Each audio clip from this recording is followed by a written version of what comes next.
possibly and potentially could go when I get older, is a great fear. I mean, that's, because in the end, that's what we have. We have memories, so to lose that, feels worse than facing death itself. Death is inevitable. You know what I mean? We're not outrunning death. I mean, death is coming. So it's that idea of, that quality of life and being able to, maybe share some of those stories or share some of those memories and relive some of those moments that, you created throughout your life. And if that goes, I don't know, it just seems, that's the twist of the knife to me.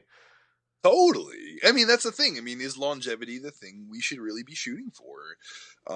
We'd love to think of ourselves on the porch, drinking lemonade, holding our wrinkly lover's hand, remembering when we were 20 and made out at the drive-in or whatever. But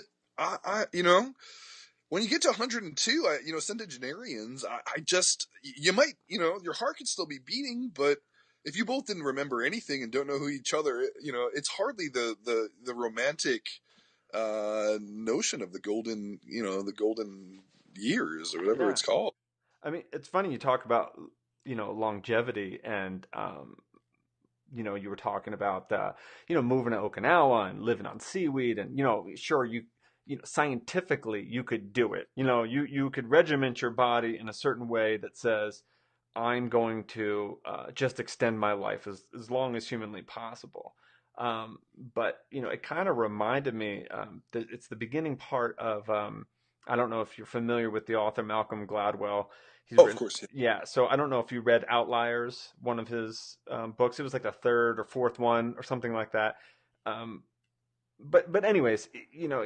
he's talking about these outliers, and in the beginning chapter, he talks about this town of Italian immigrants in Ohio, and he does some research on the age range of this kind of Italian community, and then all the surrounding communities around it, and all the surrounding communities around this Italian community all have an average lifespan of like something really low, like 65. I don't have the book in front of me, but a lot of deaths due to cancer and the normal causes, heart disease and things like that happen here in America.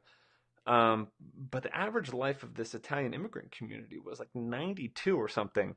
And, what he found was, it wasn't based on their diet. They're eating, cured meats, they're smoking, cigarettes.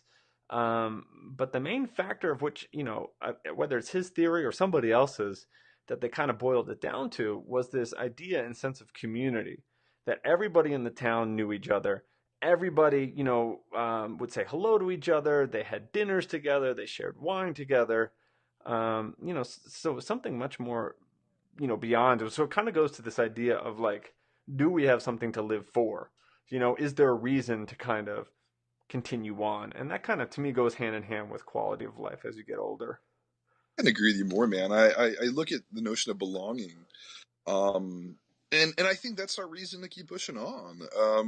I look at the public spaces of Asia, Central America, some of the poor countries in Europe where people, the elderly, there's two old women sitting on the side of the street giggling, looking on as all the kids play and everyone, shakes their hand as they walk by, gives them a little food, and you gotta nod. You're like, and I think that it comes down to that kind of French of raison d'être, reason to be. So a reason to get up in the morning and a reason to greet the day and, our fellow humans and then have that real sense of belonging.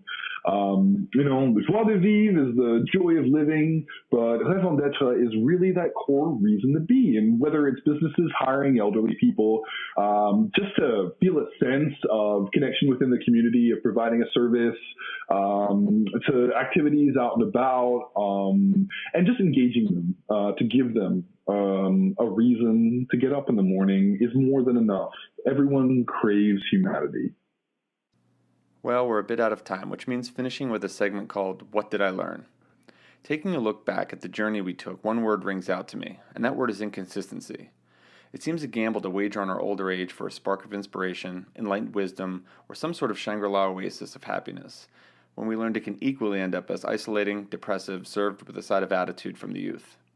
which leads me to the conclusion that time is irrelevant, and the same truths that the elderly may be searching for were the ones that they had been searching for all along, a reason to be. Which puts me and you, the listener, in a unique advantageous position of being an oracle of time. We need not wait until the twilight of our life to seek this ultimate truth, but instead be conscious during our waking hours of the moments that bring us joy. And that is surely what we can take with us as we too morph from our youth to our inevitability, becoming elderly. As always, join us here every Monday where we challenge the status quo and engage our brains for something beyond the screen. This is The Spoken You with Jeff and Brett, signing off.